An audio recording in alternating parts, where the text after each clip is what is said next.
Hey, welcome. Grab a seat anywhere. No, we don't have any menus. The only thing we have today is the freedom to express who you truly are. We call it Authenticity Radio. You'll like it, don't worry. Let me go grab the host. He's got the hospitality of a fat and jolly innkeeper. He's a good guy. Slade Suter. And a very warm welcome to you. This is Slade Suter on the Morning Edition.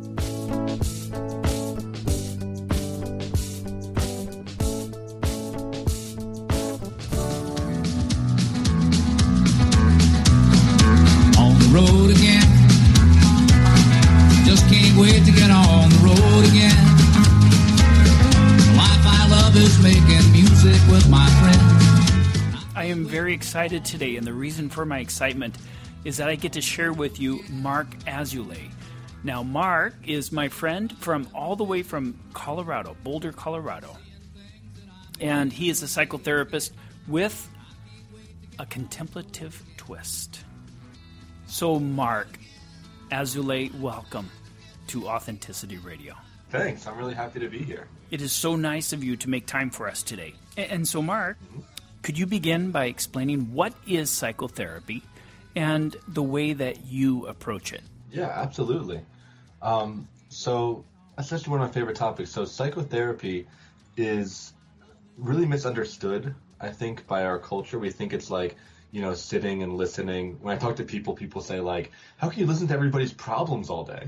And that's not really what I'm doing. Okay, let me just sit down and take notes.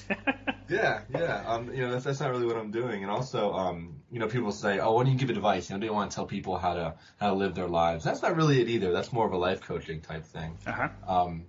So roughly what psychotherapy is, it's actually presenting a mirror to the client. So perhaps one of the easiest ways to look at it is doing a pros and cons list. So when you want to make a decision, you make a pros and cons list. You write down what's in your mind, out of your mind, and then you can look at it in a different way.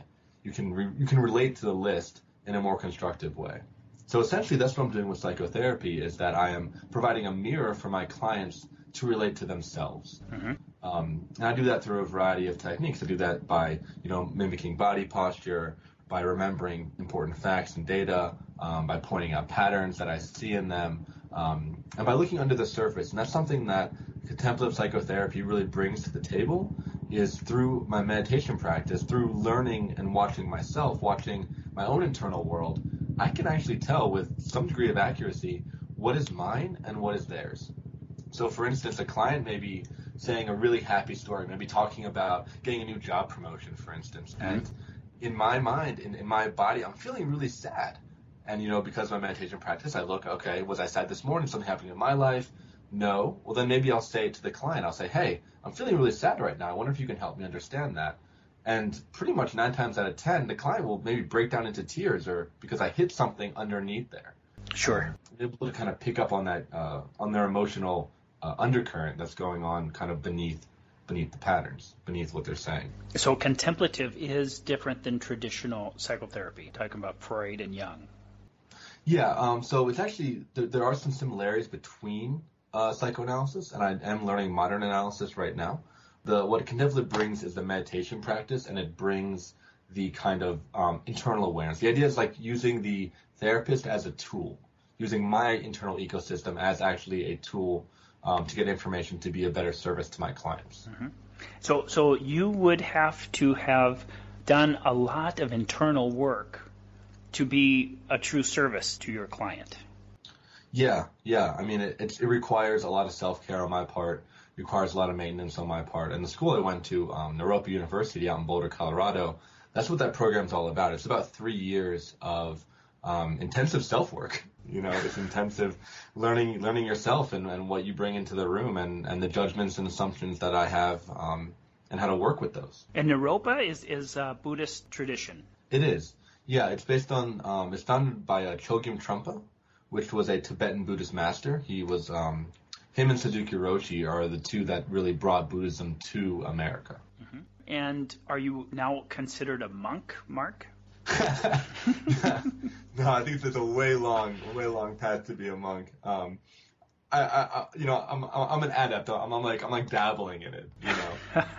Monk's a whole nother thing. That would be something that would be interesting for you? Yeah. I mean, it would be like a later life thing. So there's kind of 3 paths in Buddhism, and without going into it too deeply, Naropa follows the middle path, the Mahayana path, which is about using the contemplative practice in service to others. Whereas the monk path is called the Hinayana path, the narrow path, which is just like, grind out meditation. But I like this middle path because it's the idea of, we live in society, we live in communities. Right. And the idea is to use the practice to benefit the community. And you may not get as far, quote unquote, far, whatever that means, as, the pure monk path. But I can still get to engage with people that need help. And I still get to be a part of a community. And that really calls to me because I'm big on healing, to be done. How long have you been doing this? How long have you been practicing? As a therapist? Yes, as a therapist. Oh, I've been doing it about 3 years. Okay, so I'm still very, very new. Have you had some success with your clients? I have, yeah. I work primarily with addictions, and I've helped a fair number of clients kick pretty serious drugs. One client that's coming to mind, I helped a client get off of methamphetamine, which was a hell of a journey, and I've helped a few opiate addicts, and I work with a lot of alcoholics too. Jiminy Christmas, so, these people just come in willingly, or are they referred to you? Yeah, kind of both. My roots are actually in the court system, so I work with clients who have legal troubles. So maybe they get a possession charge, or they have something where they're under the influence, and they come to me that way. But I'm starting to grow my name in the community, and people are coming to me of their own volition. What's a common thread that you find with addiction? People that are hooked or that have a hook in addiction? Yeah, it's a great question. The common thread that I'm seeing again and again is trauma. Is that people who struggle with addiction tend to have some trauma in their past. They tend to have something that they're trying to avoid. Because drugs and alcohol, it's a way to change our sober experience, right? We don't want to feel whatever feeling we're feeling, whether it be bored, loneliness, anger. So we'd rather feel high, or we'd rather feel drunk. So people whose sober experience is intolerable, say they're having flashbacks, they're going to want to numb that out. So I find trauma as a major, major source of addiction. And the thing is, like, most people have been through some kind of trauma. It doesn't have to be, the big names like abuse or neglect. But sometimes just, being bullied is a trauma. Oh, sure. Yeah. I mean, I would imagine that everyone living has at least had traumatic events that has marked, shaped, or scarred us in some way that keeps us bound from being free. Absolutely. Yeah. And, pulling in the Eastern traditions, thinking of it like as chi, which is a part of how I work, it's like that energy is bound up, just like you're saying. The energy is stuck somewhere, typically actually in the body, and it needs to be discharged. And talking is one way, but I always encourage my clients to pick up a mind-body practice, whether it be yoga or Aikido or sewing or something where they can get into their bodies and start to work on it that way as well. As you're working with a client, do you have them get up? Do you have them make some movements as well? Yeah. Another tool in my bag of tricks is a technique called EMDR, which is eye movement desensitization and reprocessing. Okay. And that is a technique which helps clients sequence the trauma in their bodies. So essentially, it's similar to hypnosis, actually, but it works at the client's pace. And what happens with that is when clients go into their trauma, when they feel it, they will sometimes physically discharge their trauma. Like they'll get up and shake, or they'll have to walk around, or maybe they'll feel sick to their stomach, or they'll just kind of move around. It's actually very, very powerful. It's quite powerful how it works to see that trauma sequence on a very deep, visceral level, actually.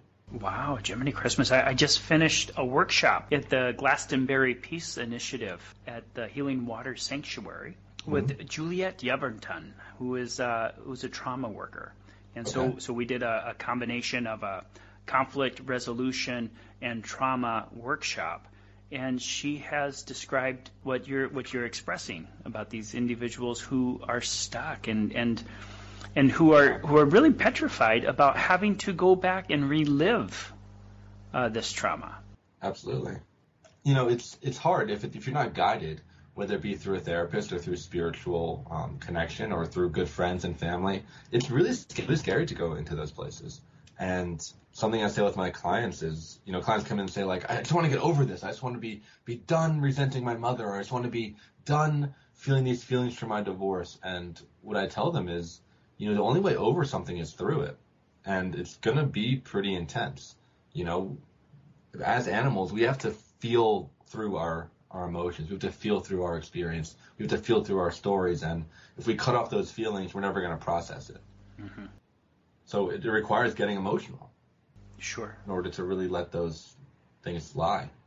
Boy. Giving them the respect they deserve, really, Yeah. And so you're able to support these individuals as they go through this process.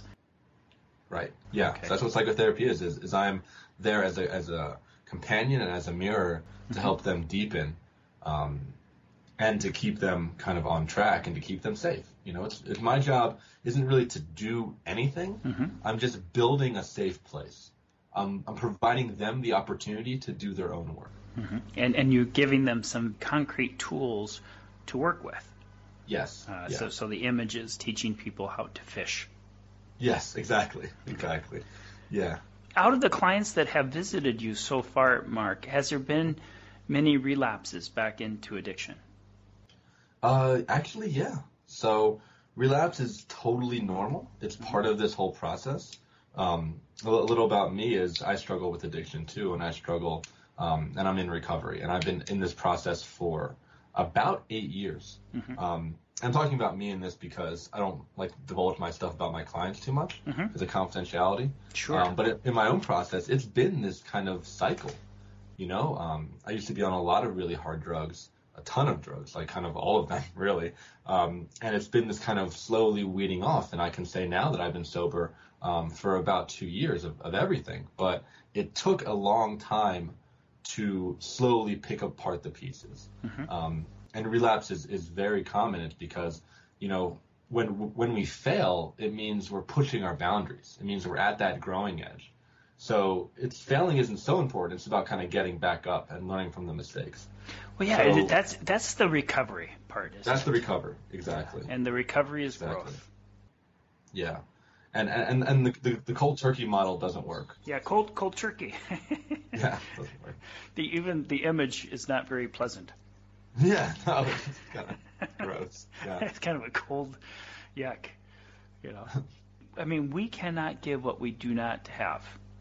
And so you have taken your own experience, recognized it, and have been in a continual stage of transformation and being able to offer it as something for others to better themselves. Yeah, absolutely. And psychotherapy, contemplative psychotherapy, which I find an essential. Personally, I'm finding that contemplative the missing piece of psychotherapy. Yeah. Tell us a little bit more about the contemplative part and how that helps your clients. Sure.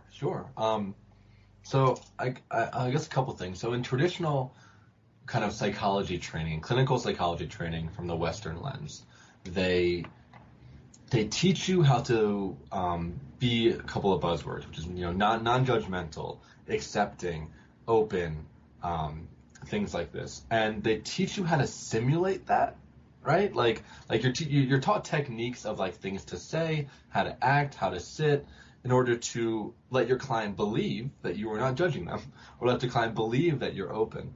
What contemplative psychotherapy does, and what the precepts of Buddhism really are, is they change your values, they change your core. So I don't need to simulate those qualities. I am those qualities. Wow. And that's such a powerful thing. I mean, my time in Europa fundamentally changed who I am as a person. And that just tends to correlate with being a good therapist, good people tend to be good therapists, tend to be really present and open for other people. So that's what contemplative really does differently, is it really works on that core, and it works on that kind of root level that people can pick up. I mean, people know. And the more genuine I can be, the safer the room is, If I'm doing a thing, in quotes, to somebody, they can pick up on that, either, consciously or unconsciously. They know that there's some kind of intervention happening. I love the contemplative part, because you're saying, hey, let's be authentic here.